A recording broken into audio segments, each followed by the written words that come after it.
Hey, son, Howdy. think I'm having a moment after all these years. Suddenly, I see young people walking around, talking about, praising, celebrating F1 and the Beatles, my two favorite things forever. Seems like two of them. So good to see. Good to see. You like to see it continue on. So, all right, son, you ready to go? I'm ready to go. Hello, welcome to Hard Compound, an American take on Formula One. Today, we saw the China Grand Prix. It's good. I liked it. Smile on young Kimi Antonelli's face. Smile on Lewis Hamilton's face. Seems like forever since a podium, which is hard to believe. But that was a good time, like old times. Mercedes had the whole gang back together. There was Lewis, there was George, had Kimi there, Bono. That was nice to see. Son, why don't you give me your thoughts on the Chinese Grand Prix and your top five? Because there were at least five cars that did finish. Seems like, yeah, we're way back in 2014. Bunch of people not starting, not finishing. But no, it was still fun. A lot of action. We had a sprint race this weekend also, which I'm sure most teams were not happy that they had to compete in a sprint race, since most teams seem to be having a bit of a difficult time Yeah, with their vehicles. But yeah. Maybe no, it was maybe they didn't get the schedule. Who knows? It's like, hey, you know, there's going to be a race. There's one in Australia. And there's going to be one in China. Do you have this locked down? Is it on your calendar? You have your car yeah, ready? yeah. I think a few teams that really struggled this weekend with sort of preparation, but ultimately, I think fans were treated to some very fun racing. And you can complain all you want about the new regulations, the power units. It's, not traditional Formula One, whatever. But it's exciting. It is. I mean, you got to give it that at least. It is. It is fun to see. I am a big fan of watching Lewis and Charles battle it out with each other, because both of them obviously believe that they're the better driver, or at least currently the number one driver, should be considered the number one driver at Ferrari. And they clearly have a top two car. And man, they are fun to watch. The Mercedes duo, yet again, at the top. It's clear that they just have more speed than basically anybody else. But I don't know. All of it is fun. Mid-pack is fun. You don't know who's going to start or who's going to finish. We've got a bunch of guys trying to just make a name for themselves. And sometimes it goes well, and sometimes it doesn't. Right. Last week it went well for Arvid. This week it didn't. So, I think it's been a lot of fun the first 2 weeks of the season. Yeah, two. This weekend was great. We're going to have to see how the rest of the season plays out. But if we get continued sort of excitement like we have, I think people are going to start to sort of accept the fact that Formula One has changed. Yeah. And this is what it is now. I think you totally hit it there. Two races in to the entirely new regulations, new cars. I've enjoyed the racing.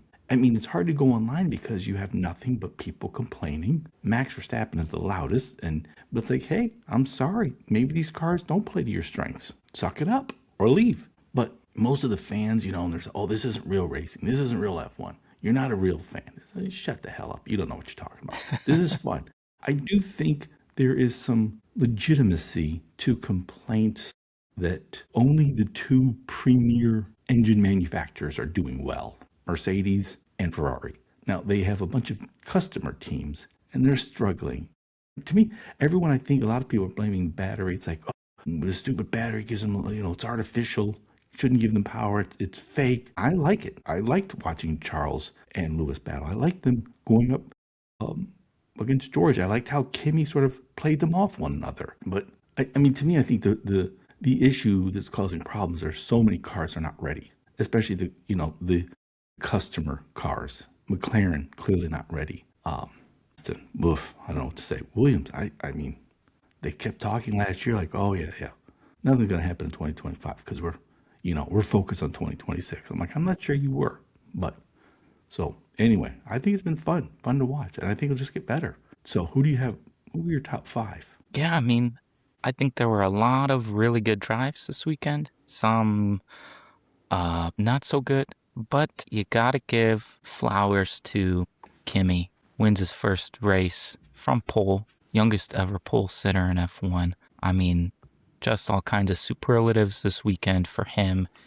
And there were flashes so far in his young career that he's fast, has a lot of talent, but also he's clearly very raw, very young, makes some mistakes. He did plenty of that last year. And, you know, it all came together for him this weekend. Won his first race. There's only, like just over 100 people in the history of the world that have ever won a Formula One race. So adds his name to the list, and he's 19 years old. Yeah, that's pretty cool. Nice. And I mean, he had a lot of difficulties, not just last year, but last week. And so, yeah, this was good to see. Yeah, then I gotta go with the exact opposite end of the spectrum, Lewis Hamilton. He finally seems to be having fun in Formula One again, which is good to see. Battled his teammate for most of that race, most of the weekend, really. Battled George. And you see when he's comfortable in the car, he is about as good as anybody. I mean, it's not like Leclerc was backing down at all. Leclerc got him in the sprint. Hamilton sort of outlasted Leclerc in the GP. So I think he had a great weekend. I hope that battle at Ferrari continues. I think at this point they're aware that they are not quite as good as Mercedes, but they're clearly the number 2 team. Yeah. And both of those drivers want that last spot on the podium every single weekend. So I think it'll be fun to see how that plays out. Then back down to a newer driver. I'm going with Ollie Behrman here. I mean, speaking of sort of the customer teams, Haas with Ferrari power unit, they seem to have their shit together. They do. And Ollie Behrman seems to be kind of the best of the rest through 2 races this season. He was great again, and pretty much only Gasly among the midfield was able to kind of match him, and Behrman still was kind of comfortable coming in 5th. And 5th in Haas, I think, is pretty darn good. Yeah, so I'm putting him up there. I mean, he showed up Ocon pretty much since he got there. Yeah. Yep. Well, speaking of Gasly, I have him in the top 5 as well. Alpine looks pretty handy this season. I am shocked by this. Both cars in the points. I am shocked by this. So, yeah, I don't know what else to say, but Gasly looks pretty good. Yeah, I think he's having a little bit of fun again this season. You know, again, back to our discussion about, Formula One is changing and blah, blah, blah. Well, there's a few drivers who seem to be having a little bit of a resurgence in their careers so far this season. I know it's only 2 races in, but I think it's good to see Hamilton and Gasly and guys like them enjoying racing and like actually being able to race where they should be. And lastly, rounding out the top 5, I'm gonna go with another sort of unheralded driver in Liam Lawson. And the biggest reason I have for this is the fact that he was the top finishing Red Bull team driver. So, you know, when you're ahead of the 2 Red Bulls, right, including 4-time world champion Max Verstappen, and then clearly well ahead of your rookie teammate, Arvid Lindblad, I think you're doing something right. And finishing with decent points haul to bring Racing Bulls, I think, level with the Red Bull team in terms of points after 2 races and a sprint. That's pretty good. That is. We're only 2 races in. Entirely new power unit. We'll see, though. But that was nice. Racing Bulls even with Red Bull. So your top 5 were Kimi, Lewis, Ollie Behrman, Pierre Gasly, Liam Lawson. I do not have any... I don't dispute any of that. I might have thrown in not Lawson, but maybe replaced Lawson with Alonso, just because Alonso basically went to war. He went to war with his car, you know. Yeah, I mean, it's tough when there's guys that don't finish, right? They drive well, but car just kind of gives up on them. Yeah, car didn't give up on him. Car tried to murder him, I think. But in the current driver standings, just 2 races and a sprint in, George and Kimi. George with 51 points, Kimi at 47. Charles and Lewis. Charles at 34 points, Lewis at 33. And then way back in 5th, but it's young Ollie Behrman for Haas, which is great to see. George won last week. He won the sprint in China. Kimi, his teammate, won this. I mean, but George is that's his team. Does he need to, I don't think Toto Wolff is going to have the equivalent of the papaya rules. He's not going to let his drivers do anything to each other.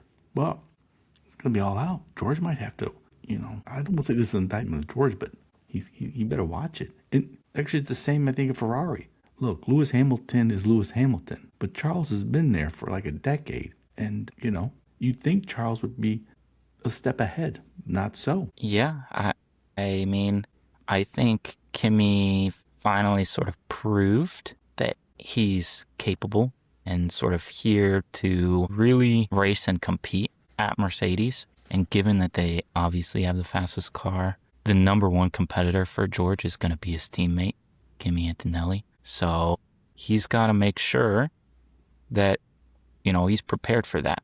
I don't expect Kimi to put up like too much of a roadblock, I guess. I think he's going to race hard, but I think he will sort of defer more often than not, just given how young he is. Yeah. Feels to me like that's sort of the demeanor currently in his career. But I think, if we get to the final, 5-6 races of the season and he's there, he's definitely going to give it a shot. Yeah. And so George should be on his guard, I think. He can't just give away points to his teammate. Right. We'll see, though. I mean, we mocked the papaya rules, McLaren's papaya rules last year, but the fact is Oscar Piastri started just to fade down. It's a long season, and he just started to fade near the end, and I expect Kimi Antonelli to do the same. We'll see. Yeah. Like I said, with Charles and Lewis, I would have thought at this point, at this stage of Lewis's career, he might have the smile on his face like he did today, but he's ready to challenge Charles. Yeah, I mean, he's clearly much happier this season in the car than he was last and has something going. I mean, he's obviously an incredible driver. He has been for decades. Is fun to see them battle each other. I think Charles is going to realize this season, because Lewis is a lot more competitive in the car, that Leclerc's going to need to step it up and make sure that he doesn't give ground to Lewis. Last year, I think Lewis was just so frustrated all the time. He wasn't necessarily competing with Charles as much as he would have liked, and it didn't cause too much on-track action or difficulties. This year already, 2 races in the sprint in, it's like they're constantly fighting each other. And it's been pretty clean so far, a lot of fun. But I think, as the season wears on, those two, I think, are going to come together, get a little more heated, and I hope we get some extra curriculars, maybe. Extra drama. That would be nice. Now, Max has just been nonstop complaining about the new power units, the new regulations. A lot of it is him just being a whiny bitch. It's like, look, you're used to always being in the front. Now you're not. I also just think he's upset because these don't play to his strengths, especially on the corners. I think it sort of limits his ability to be fearless on the corners. That said, I think we also should take a step back and accept that this is the first year of a new power unit, new regulations, but it's also the very first year of an engine by Ford Red Bull. Maybe they're going to be bad, for example. Regardless of Max's complaints, regardless of any legitimacy of his complaints, it's like, hey, this is the first year. Maybe we got a little overexcited last week. I'm not sure what more you could expect. Like even Audi, it's they took over Sauber. This is completely new power unit and a whole new team in a sense. Yeah, I mean, it's going to be difficult, and I think there will be growing pains for all of those teams that are essentially new. I think, it's going to cause frustration, especially with a driver of Max's caliber. He is accustomed to winning constantly, and I think he recognized pretty much as soon as he got in the car in preseason that it was going to be hard for him to compete. And I think, all of his comments leading up to the start of the season was sort of everybody took with a grain of salt. Said, well, it's Red Bull. it's Max Verstappen. You're going to compete for wins. And 2 weekends in, it looks unlikely that that will be the case. And that just has to really wear him down. And I think, it's annoying to hear him complain constantly about everything other than, maybe what he can do better. But there is, I think, it's understandable to kind of see how frustrated he is just because he's been the very best for many years. Right. So now, on a related note, he turned down potentially an offer to drive for Mercedes. Last year, I kept hounding on the fact that McLaren, in the final year of those regulations, a customer team got their power unit for Mercedes, was just dominant. Like, how are they so dominant over Mercedes itself? This year, McLaren can't even get a car on the grid. And I wonder, man, Toto's a vindictive, right? I mean, doesn't he come across as like someone who does not forget?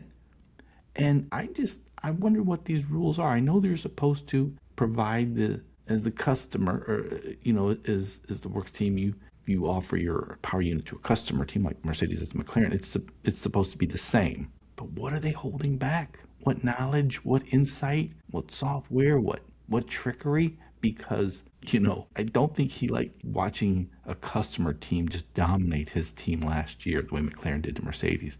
This year, I don't know. It just seems like, as we said earlier, Mercedes and Ferrari appear well ahead of everyone else. Even their own customer teams, they just appear well ahead of everyone. Yeah, I mean, I think there's a lot of additional work to understand the power units for all of these other teams that are basically purchasing them from the actual, works teams. And that takes time.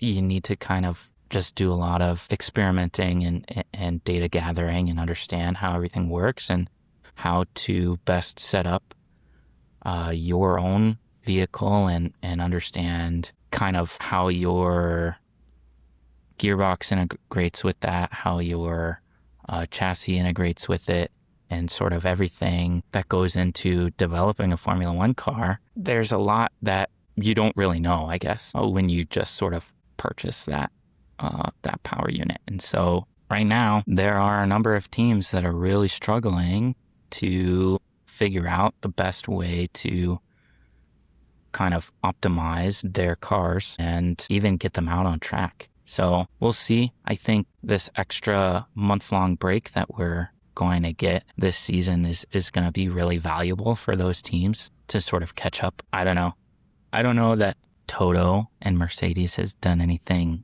untoward, but I think it does certainly make him quite happy. Right. I just like stirring the pot.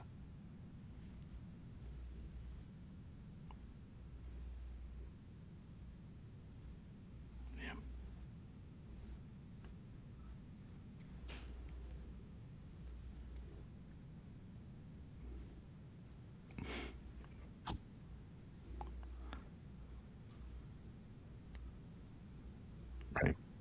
Right. This is all you're doing. Losing the last 5 years, yeah, that was all you. Right. But now he's back on top. Oh, I'm so amazing. I'm the best. McLaren's stupid. Blah, blah, blah. But, we've talked for years now about how, as Americans, we've sort of followed what Liberty Media is doing, and it's always been this NFL playbook of like, hey, we want there to be parity because that makes it more exciting. We don't know who's going to win each race. We don't know who's going to finish on the podium each race. And that's what people want. And they want overtaking. Even if some of it's artificial, like the battery boost. I mean, it's sort of like, oh, everyone says they want more goals. It's like, well, if you widen the net a little bit, you might have more goals, but it seems artificial. But they want parity. Even though Mercedes looks dominant now, it's not going to be the case where it was in the 2010s, where they were just dominant for nearly a decade. F1, Liberty Media will do something about that. It's just, there may not be much they can do within a year. So even if Mercedes winds up, let's say this year, I'm just making a supposition, just dominant, well, that doesn't mean they're going to be dominant every year, these regulations. So you also said, as a customer, you kind of know what you're paying for. Did Aston Martin know what they're paying for? I mean, what an indictment of Aston's owner, Lawrence Stroll, of his big money design guy, Adrian Newey, How do they not know, apparently, what they had in this Honda until basically the end of last year? At some point, you can't blame Honda. Yeah, I mean, I don't know. This team has sort of been, it's hard to say what they've been for the Lawrence Stroll sort of reign, because basically they've been a team that likes to wave cash around and then do absolutely nothing on track for pretty much the entirety of his ownership of this team, except for one season where all of a sudden they were really good because they basically just made the previous year's Red Bull car that was dominant, and Right. and that was about it. But, I had mentioned to you well before the season started, like, well, you know what happened with Honda the last time there was a power unit regulation change? Yeah, they were garbage. Yes. They were terrible. They supplied a power unit to McLaren, and that car never fucking finished. It just never did. And I don't know what it is about Fernando Alonso racing for a Honda team under new power unit regulations, but he seems to do it every time, and it does not work out. It does And not. so I don't know exactly what it is about Honda, and sort of they seem to really take their time figuring out how to optimize their power units and improve their reliability. It's a little bit weird. I don't know why that happens, but the rest of the car isn't necessarily all that drivable anyways. They haven't set up their car in a way that can go fast, that can stay on track. And so, I don't know. We'll see. We'll see how they progress throughout the season. But I think this team and sort of the combination of a new power unit provider, essentially, and, the addition of Adrian Newey, everyone sort of assumes, oh, that's an incredible combination. But I don't know that they'll work well together. Right. There's a lot of stuff that goes into developing these cars, and just buying what everybody says is the best isn't necessarily the way to improve your team. And you said Stroll likes to wave around cash. What if he starts to wave around equity? I mean, that might be a way of getting Christian Horner there. It's like, hey, I'll give you percentage of the team. I think that, bring in Christian Horner, that might do it.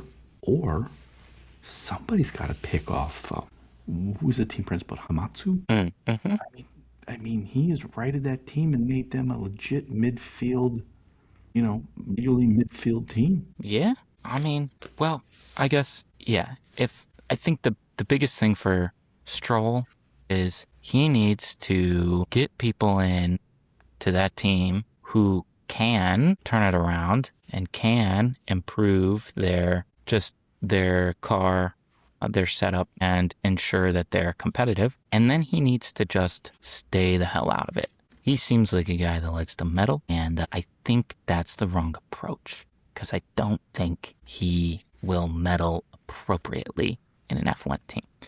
And yeah, speaking of Haas, I mean, what a nice sight to see how consistent they are. I can't imagine that Ollie Behrman stays on that team for too much longer in his career. But Yeah, we said a couple weeks ago or a few episodes ago, like F1 needs like the face of F1 globally, and we sort of settled on Ollie Behrman because he's young, he's well-spoken, he's nice, very talented. Yeah, I mean, that would be nice to see. But Komatsu has really done a good job with that team, making them kind of a consistent competitor, frequently scoring points. And, last year was I think they were far more consistent than most of the other teams around them in the points. And unfortunately, there were just a couple teams who sort of found their way onto podiums and just got like big hauls of points a couple of times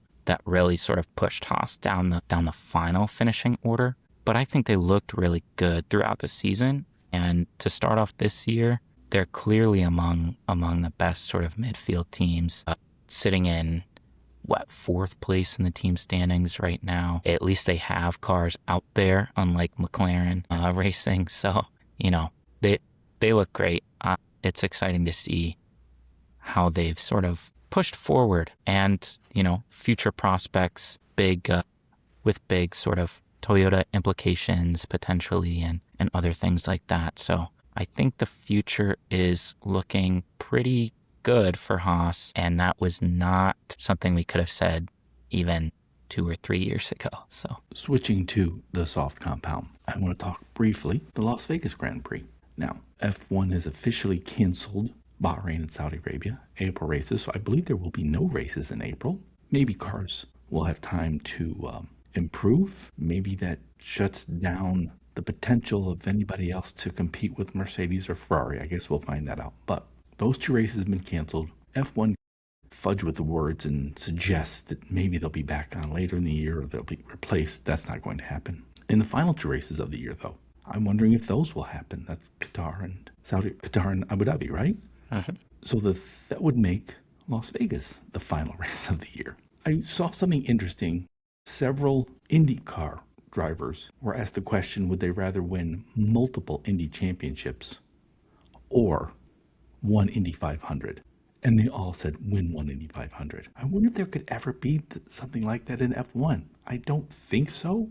I think, though, if it could be, it would have to be Las Vegas. That's where F1 is pouring its money into. That's where there's just no brighter light. That's going to get all the media coverage from Vegas, LA, United States. F1, that's going to be the premier race and the final race of the season, let's say. I don't know. Do you think it's possible that there could ever be one race where it's like, I'd rather win that race than the championship? It just doesn't seem likely, but I don't know. Yeah, it seems unlikely. I think maybe many years ago, drivers potentially could have said, Monaco, rather win Monaco than a championship. But yeah, it feels very much like the driver's title is what everybody would sort of dream of rather than sort of a single race on the calendar. So yeah, I think there are few sports or few sporting events that sort of would garner the attention and the desire more than a championship. Indy 500, I think, is just so iconic and historic that it kind of makes sense. You're an Indy 500 winner, and everybody, even if you were to win the championship, I think everybody in their mind that thinks of IndyCar, they recognize the wreath around the Indy 500 winner with the, glass bottle of milk. Like, that is the one iconic thing. For F1 right now, it's all about the championship. I think Vegas would be great if they could turn it into, that iconic event. But I think that will take that's more of a long road. I think for F1, it's an awesome event currently, but I think sort of cementing that event in history is when it will become kind of that iconic win. Or Dirty Air segment, there's a rumor Toto Wolff, team principal and part owner of Mercedes, wants to buy the struggling Alpine team. Alpine has sort of jettisoned itself from its Renault history, is now a Mercedes customer, so it might make sense. And like Red Bull having a sister team in Racing Bulls, Mercedes, Toto Wolff would have a sister team in Alpine. And this is the part I especially love. All these rumors of Toto's rival Christian Horner about to buy Alpine and run that team. This would be Toto's way of digging him over, keeping him out of F1, which is just glorious. Do you think this will happen? And do you think we should even allow one team to own multiple teams? I think this is a realistic possibility. Yeah, it is weird. I think Alpine definitely made a good decision taking a Mercedes power unit, but they've been sort of like running that team into oblivion. That has been kind of a struggling project for years now. And I think selling off the rest of that team to Toto or to Mercedes. Makes sense in the long run, I think, for them. They've sold off parts to a number of sort of small investment groups, and kind of selling the last stake, I think, to Toto would at least give us something reasonable, which would be kind of nice. I think it's funny. Yeah, you mentioned Christian Horner kind of wanting to own that sort of final stake. We'll see how all of that plays out. I don't like, I think, having, basically the same owners of multiple teams on the grid. I think it's a little weird, right? Because you can play these sort of team games, which is not ideal. I think it's better to let sort of every team have an equal shot, right? You don't want Racing Bull's driver helping out a Red Bull's driver, for example, and screwing over McLaren. We think that's unfair. Yeah. And to be fair to F1, maybe there never should have been a sister team for Red Bull, but at the time, Red Bull was spending money in F1 when nobody else was, And so I'm fine if F1 allows them to continue having that sister team sort of grandfathering in that relationship. But I don't think we should have it again. I think F1 has gotten too big, too competitive, that we shouldn't allow one team owner to have multiple teams. So speaking of team owner, another rumor in China is BYD, which I believe mass markets electric vehicles in China, rumored to wanting to join F1 and be the 12th team. Now, we have argued for years that there would be an 11th team, and that happened, and that there by 2030 would be a 12th team, and I'm still convinced that's going to happen. I don't believe it will be BYD. I believe they just wanted some publicity while F1 was in China. What are your thoughts? I think that's fair. I think of any Chinese auto manufacturer, BYD is pretty sure they're the largest and would make the most sense to join F1, but I would expect several other global automakers to join before BYD. So yeah, I think the odds-on favorite in Vegas, is not going to be BYD. Though, they're quite large. They make a lot of electric vehicles. They're in that sort of space, and it does make some sense for them to join. But yeah, I would expect, Toyota or Hyundai or, someone else before BYD. Though, speaking of our predictions, right, I think we mentioned at some point last season that, the U.S. takeover is nearly complete. The next big market is China, and we sort of expected that to kind of be the next big hit for F1. So, this is that's certainly a good way to ingratiate yourself with a new market to expand into. Across the line, that is our segment where we predict the top 5 for the next race. The next race in Suzuka, Japan, in a week. No, in 2 weeks, I believe. And across the line, we predict the top 5. If our driver does finish in the top 5, we get a point. If he finishes in the exact right spot, we get 3 points. Patrick, what are the current standings of Across the Line? Yeah, so this was our first scoring event this season, and top 5 in the race, if you remember, was Antonelli, Russell, Hamilton, Leclerc, and Behrman. Your picks were Hamilton, Hadjar, Leclerc, Norris, Behrman. So you got a point each for Hamilton and Leclerc, both in the top 5, but not in the spot you picked. And 3 points for Ollie Behrman, Nice. who did come in 5th place, as you predicted. So you got 5 points this week. I had Russell, Verstappen, Antonelli, Piastri, Lindblad. Not great on my part. So I just got a point each for Russell and Antonelli. So current standings then are 5 points for you, 2 points for me. Nice. And who goes first for Suzuka? I have first pick for Nice. Well, Suzuka. hold on. So before you pick, so last year in Japan, it was Max, Lando, Oscar. I'm not sure either of them will make the podium next week. But in our Japan 2025 episode, props to us. It was called The Kids Are All Right. We talked about how well the rookies were doing, and that's turned out to be the case. They continue to get better. We said that this will be make or break for Yuki in the Red Bull seat. That turned out to be the case, sadly. We also said, is Ferrari regressing? And that turned out to be true. We said, is Christian Horner on the way out? My goodness, we were fire in last year's Japanese episode. However, we also said McLaren should prioritize Oscar Piastri over Lando. I think I said that. So on that one wasn't so good. Okay, let's make our picks for the Japan 2026 Grand Prix. You go first. All right, well, I'm going to be broken record, and I'm going to pick George Russell again. We haven't really seen anything that would suggest Mercedes is not going to win a race yet. And I have a little more faith in George Russell for him to pick it back up again in Japan over Kimi. So nice. Well, I'm going all in on Ferrari. Oof. Charles, then Lewis. Oof. Nice. Then, well, let's see. Then I'm gonna take Kimi. Let's say he keeps it up, keeps driving well, and then I will.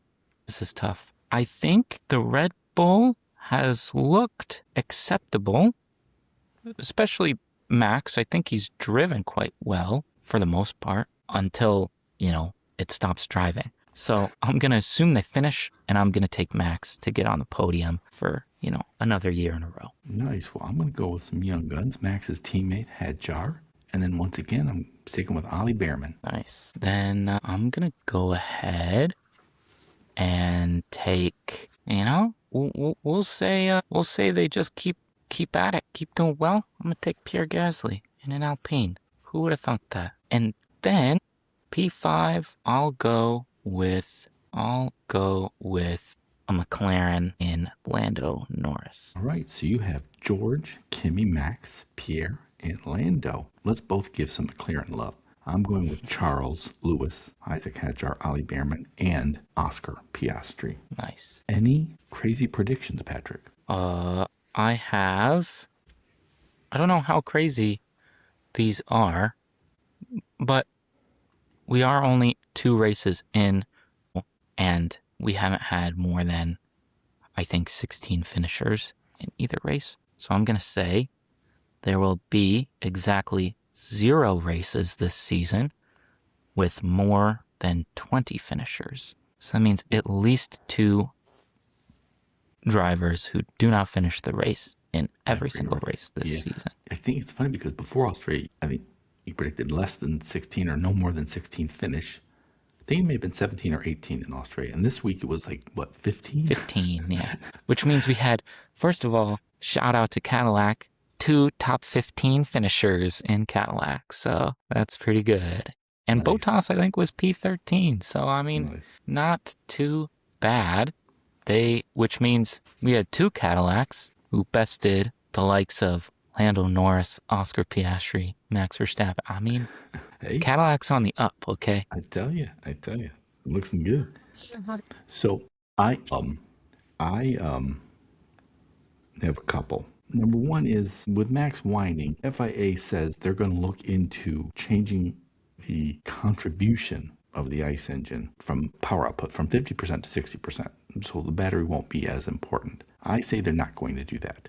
That this is just, they're trying to calm Max down. There's a lot of folks just posting rage bait on the internet. I think the regulations generally are okay. So next one, I'm not sure it's a prediction as much as a conspiracy theory, but sort of taking the opposite tact.